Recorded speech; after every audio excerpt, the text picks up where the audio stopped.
Et si je te disais que 50 € par mois peuvent suffire pour commencer à investir en bourse? Dans cette vidéo, je vais te montrer comment investir intelligemment en bourse avec seulement 50 € par mois. Étape par étape, sans jargon compliqué et avec une stratégie utilisée par des millions d'investisseurs dans le monde. Si tu débutes en bourse ou que tu penses que ce n'est pas pour toi, cette vidéo est faite pour toi. C'est parti.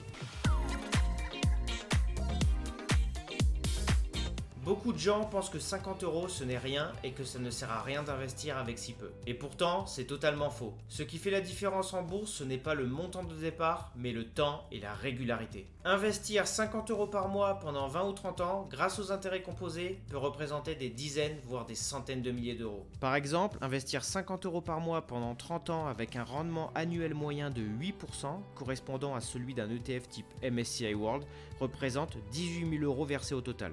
Au final, le capital atteint près de 70 000 €, soit plus de 52 000 € générés par les intérêts. Autrement dit, non, 50 € par mois, ce n'est pas trop peu. C'est largement suffisant et même idéal pour commencer. Avant de te dire quoi faire, je vais surtout te dire ce qu'il ne faut pas faire, parce que c'est là que beaucoup de gens se plantent.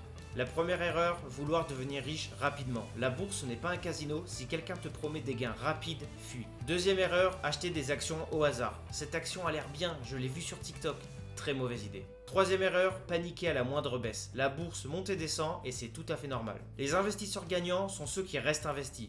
Avec 50 € par mois, on oublie le trading et on se concentre sur une stratégie simple, long terme et efficace. La stratégie la plus adaptée quand on débute et même avec de l'expérience, c'est investir dans des ETF. Un ETF, c'est un fonds qui te permet d'investir dans des centaines voire des milliers d'entreprises en une seule fois. Par exemple, comme un ETF monde comme le MSCI World.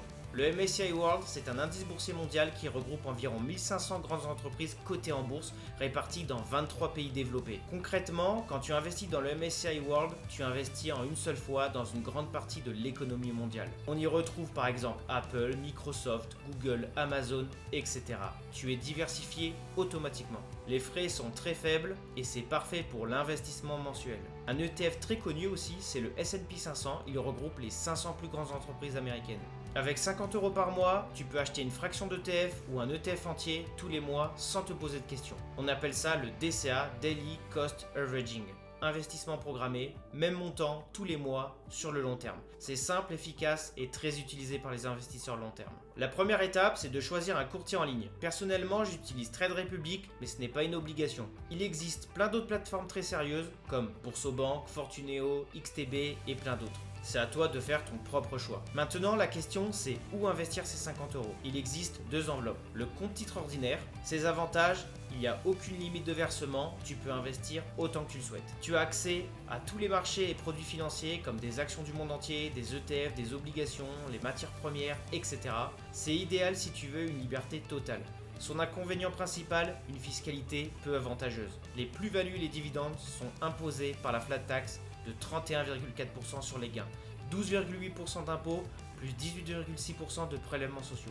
Il y a aussi le PEA ou plan d'épargne en action. Le PEA est souvent le support privilégié des Français. Son gros avantage, c'est une fiscalité très avantageuse après 5 ans de détention. Au-delà de 5 ans, les plus-values sont exonérées d'impôts sur le revenu. Il ne reste que les prélèvements sociaux à payer de 18,6%. Il permet d'investir dans des ETF éligibles, notamment des ETF MSCI World ou S&P 500 à réplication synthétique, ce qui permet d'avoir une grande exposition tout en restant dans le cadre du PEA. C'est un excellent outil pour mettre en place une stratégie d'investissement mensuel, même avec de petits montants. Mais il a quelques limites, les versements sont plafonnés à 150 000 € hors plus-value. Il est principalement orienté vers les marchés européens, ce qui explique l'utilisation de la réplication synthétique pour les ETF hors européens. Si tu veux retrouver toutes les caractéristiques en détail, j'ai fait une vidéo explicative entre le PEA et le compte titre ordinaire. Ensuite, tu choisis dans quoi tu veux investir. Pour débuter, je te conseille de choisir un seul ETF principal, par exemple un ETF MSCI World ou un ETF S&P 500. Si tu veux découvrir tous les ETF disponibles, tu peux les retrouver sur un site très pratique qui s'appelle JustETF, qui permet de comparer les ETF facilement. Sur le site JustETF, tu vas dans Trouver un ETF et dans la barre de recherche, tu marques MSCI World. Tu vas alors tomber sur tous les ETF MSCI World disponibles et tu peux les comparer pour trouver celui qui te convient. L'un des plus connus est l'iShares Core MSCI World. Il se distingue par des frais très bas, une politique de distribution capitalisante, ce qui signifie que les dividendes sont automatiquement réinvestis et une taille de fonds importante, garantissant une excellente liquidité. L'avantage, c'est que sur un compte titre, tu peux acheter des fractions d'actions chez certains courtiers, notamment Trade Republic. Mais c'est à toi de choisir l'ETF qui te convient le mieux, il en existe plein. Une fois ton choix fait, note bien son code ISIN, c'est son identifiant unique indispensable pour le retrouver facilement, quelle que soit la plateforme sur laquelle tu investis. Pour trouver un ETF MSCI World compatible avec le PEA, tu fais la même manipulation, mais cette fois-ci, n'oublie pas de cocher la case éligible au PEA. Tu vas alors tomber sur tous les ETF MSCI World compatibles avec celui-ci. Par exemple, l'iShares MSCI World Swap PEA. Il présente des frais très compétitifs et utilise une réplication synthétique Swap, ce qui lui permet d'être compatible avec le PEA. L'inconvénient du PEA, c'est que tu ne peux pas acheter de fractions d'actions ou d'ETF. Regarde donc bien le prix d'achat, celui-ci est actuellement à un peu plus de 6 euros. Avec 50 euros, tu peux acheter donc plusieurs parts. Si tu veux aller un peu plus loin dans la diversification, tu peux compléter ton ETF principal avec un ETF Emerging Market. Un ETF Emerging Market, c'est un ETF qui te permet d'investir en une seule fois dans des centaines d'entreprises situées dans des pays émergents comme la Chine, l'Inde, le Brésil ou encore Taïwan. Il existe aussi des ETF sectoriels dans la technologie, santé, énergie, etc.